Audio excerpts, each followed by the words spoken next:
Passemos agora para a indução de uma medida invariante numa seção transversal a um fluxo. Então, tomemos um fluxo mensurável que preserva uma certa medida de Ni. Okay? Então, isto é a definição do que é um fluxo, uma sequência, uma família de transformações que satisfaz esta propriedade de grupo, okay? E a invariância está aqui explicitada. Tomemos sigma, uma seção transversal ao fluxo. O que é que isto significa? Significa que a sigma é um subconjunto do espaço onde vive o fluxo, de tal maneira que para todo ponto do sigma existe um certo R de x, que vai corresponder à nossa função à altura depois, mas tomamos um certo R de x estritamente positivo, de tal forma que, não é, o R de x é o tempo de retorno à seção sigma, e no meio, para um t entre 0 e o R de x estritamente, o gt de x não volta a sigma. Então, eu começo no sigma e volto em R de x pela primeira vez ao sigma de novo. Okay?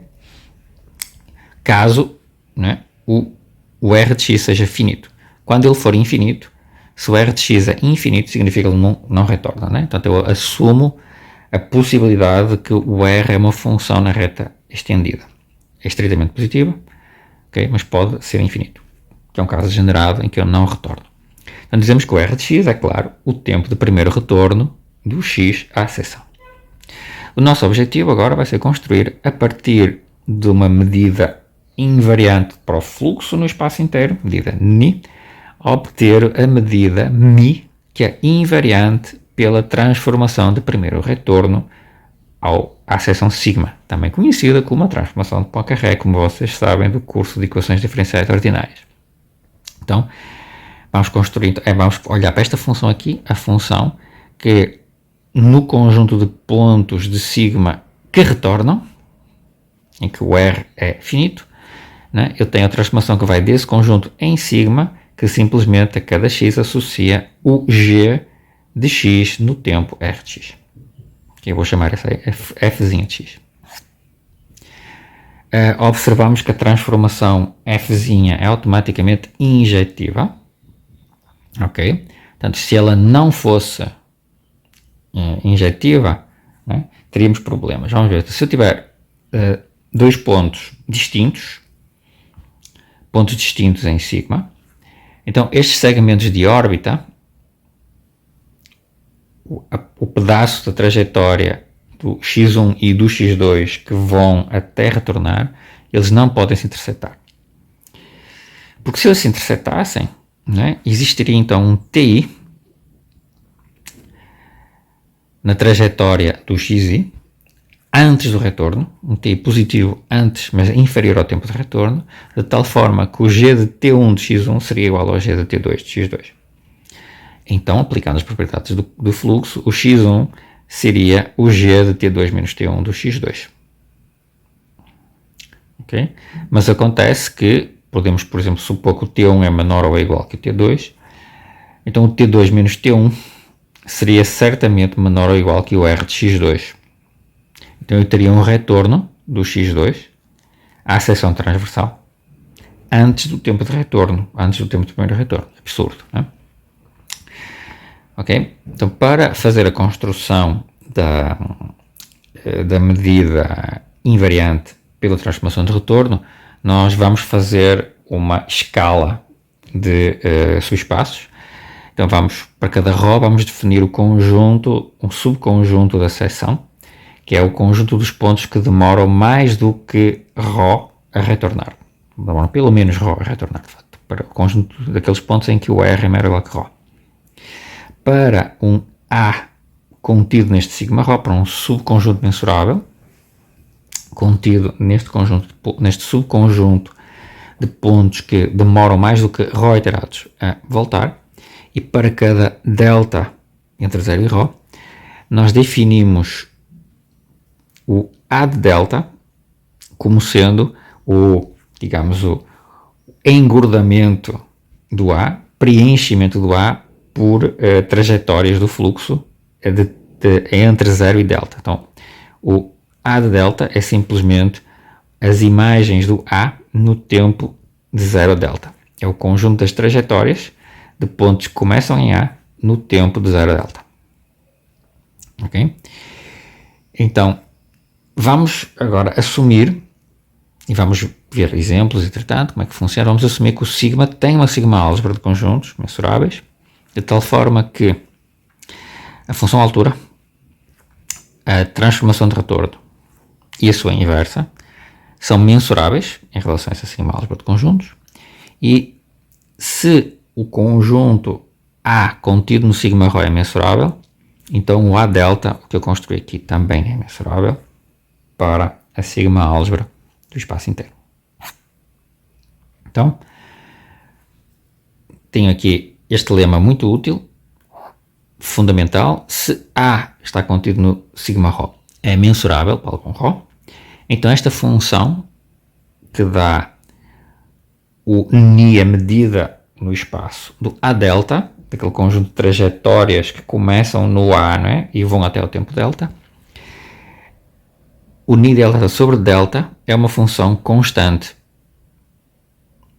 quando o delta varia de 0 até ρ. Ela é constante ali. Okay? Isto vai nos permitir dar uma medida ao A. O A vai ter medida que é exatamente esta constante. Tá? Então, porque ela é constante? Fixamos um delta de 0 até ρ e um L, um inteiro. Ok? E observemos que, porque eu tenho um fluxo, então o A delta pode ser escrito como uma união disjunta das trajetórias que vão de 0 a delta sobre L, depois vão de delta sobre L a 2 delta sobre L, depois vão de 2 delta sobre L até 3 delta sobre L, e assim sucessivamente até L menos 1 delta sobre L até ao delta. Okay? É o que está aqui representado. Tá? Como a ni é automaticamente suposta, né? Começa sendo o Gzinho T invariante, ela é invariante pelo fluxo, então segue que, por causa dessa invariância, que a medida do A delta, né, é a soma destas medidas aqui, por invariância estas medidas todas iguais. Ou seja, a medida do A delta é L vezes a medida do A delta sobre L. Por outras palavras, a medida do A delta sobre L é 1 sobre L vezes a medida do A delta, qualquer que seja L. Okay? Analogamente, o AJ delta sobre L, que é esta soma, portanto, em vez de eu olhar até o delta, eu paro um pouquinho antes, é a soma dos pedaços anteriores, não é? Até o jésimo. Portanto, eu tenho que a medida do AJ delta sobre L é igual a J sobre L vezes a medida do A delta. E isto vale para qualquer L e vale para qualquer J entre 1 e L. O que é que isto quer dizer? Isto quer dizer que eu cobri todos os racionais. Ou seja, esta função fr, dada por ni de AR delta, que é de fato igual a R vezes ni de A delta, podemos chamar isto como uma certa função HDR, né? Isto vale para qualquer número racional, por causa desta, eu fiz este argumento para qualquer L e para qualquer J entre 1 e L. Então vale para qualquer racional. E de fato aqui, né, eu tomei qualquer J entre 1 e L, eu estou tomando todos os racionais de 0 a 1. Então eu tenho esta relação para todos os racionais. Mas estas duas funções, elas são monótonas crescentes. A função f de t, que leva em ni de AT delta, e esta função t vezes ni de A delta, são funções monótonas crescentes. H é claramente contínua, né? E valem, esta identidade vale para todos os racionais. é um exercício deduzir a partir daqui que a identidade vale para todos os reais. O intervalo 0,1. Okay? Isto prova o lema, porque está-nos dizendo que este negócio, de fato, é constante, né? Para qualquer delta de 0 ρ. Ok? Provamos o lema. Portanto, agora, dado qualquer mensurável contido em sigma ρ e dado para algum certo ρ, nós definimos a ni de A como sendo este quociente, ni de A delta sobre delta. Ok? Qualquer que seja o delta fixado no intervalo 0 até ρ, e para um certo mensurável agora que não esteja necessariamente contido no sigma ρ, eu defino o ni de A como sendo o supremo do ni de A interceptado com sigma ρ para todos os ρs positivos. Okay?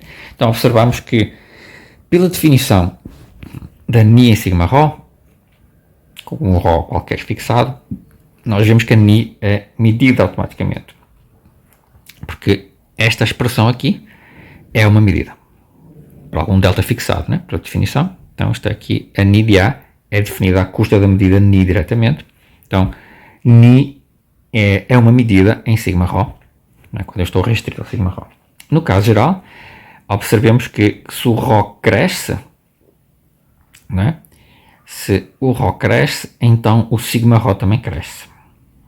Tá? Portanto, o sigma ρ é um subconjunto que é crescente em ρ dentro do sigma. Ou seja, o sigma é a união dos sigma ρs para ρ positivos. Assim, o ni, definido como este supremo, passa a ser o supremo de uma certa família de medidas, as medidas em sigma ρ. Logo, ela é uma medida, de fato. Okay? Isso é um exercício de teoria da medida, que o supremo de uma família não necessariamente numerável de medidas é uma medida. Okay? Portanto, a ni é uma medida. Então, a ni é o transporte de ni pelo fluxo através de sigma. Okay? A mi é induzida pela ni, né? Pelo fluxo através de sigma. Okay? Então, agora falta ver que a ni é a invariância. Né? Invariância da medida induzida na seção pela transformação de Poincare. Bom, de fato ela é invariante. Né? Por que ela é invariante? Bom, primeiro começamos por observar que f é essencialmente sobrejetiva, ou seja, este conjunto tem medida nula. Portanto, eu posso fazer de conta que f de sigma é igual a sigma, a menos no conjunto de medida nula. O argumento é muito simples, por contradição. E para provar a proposição, eu não vou, tenho aqui escrito os detalhes, mas eu não vou entrar nesses detalhes. A ideia geral é o seguinte: eu vou quebrar, dado um mensurável, né? Dado um mensurável, eu vou olhar para a sua pré-imagem, vou chamar mensurável de B a pré-imagem de A, e para qualquer epsilon fixado, nós vamos particionar o conjunto em pedacinhos, de tal forma que cada pedacinho está contido em algum sigma ρ, né? E de tal forma que em cada pedacinho o ínfimo e o supremo da R, tempo de retorno, tem uma variação pequena. O tempo de retorno, entre o máximo e o mínimo do tempo de retorno em cada pedacinho, tem uma variação pequena, menor que o ρ. Tá? E a partir daqui, nós vamos olhar para são pedaços de mensuráveis dentro da seção. Nós vamos engordar esses pedaços usando tempos do fluxo, né? E vamos comparar as medidas de maneira, vamos quebrá-los, vamos fazer aproximações e vamos provar que nós podemos mostrar, né, que os dois conjuntos vão ter medida igual, medida do A e medida do B. Quando eu faço as partições e faço aproximações, eles vão ter que ter a mesma medida. Ok? E é preciso verificar que a partição pode ser feita. Ok? Então, pela construção da ni via a ni, né? Se eu inverter, ou seja, se eu agora começar com a ni na transformação de retorno e construirmos o fluxo de suspensão G chapéu de T sobre a base sigma f, com a função teto dada pelo tempo de retorno R, A sigma, né? Nós obtemos um fluxo suspensão que é o mesmo que o GT a menos de uma certa mudança de coordenadas, que é esta aqui. Eu pego no XS do meu fluxo de suspensão e levo em GS de X. Okay? Isto leva órbitas do fluxo de suspensão e órbitas do fluxo G. E temos, de fato, esta conjugação. O G chapéu é o fluxo de suspensão, o G é o fluxo original. Okay? E se ni chapéu é uma medida invariante pelo fluxo de suspensão, obtida via ni, ou seja, eu pego na ni, que eu obtive como induzida pela ni do meu fluxo original, agora uso a mi para definir a medida ni chapéu no fluxo de suspensão, né, com aquela função teto, dada pelo tempo de retorno. Então, esta medida de suspensão, a ni chapéu, com esta construção invertida, vai coincidir com a medida ni, a menos desta mudança de coordenadas. Ou seja, esta função psi leva a ni chapéu na minha ni. Okay, então, desta forma, as duas construções se complementam. Okay? Em seguida, nós vamos falar de um resultado de decomposição ergódica, tá? Para uma série de transformação mensurável num espaço métrico completo separável, que é mais geral do que o que nós vimos de composição ergódica para transformações contínuas em espaços compactos. Okay? Vamos agora, passo a passo, falar, ver também a prova desse enunciado.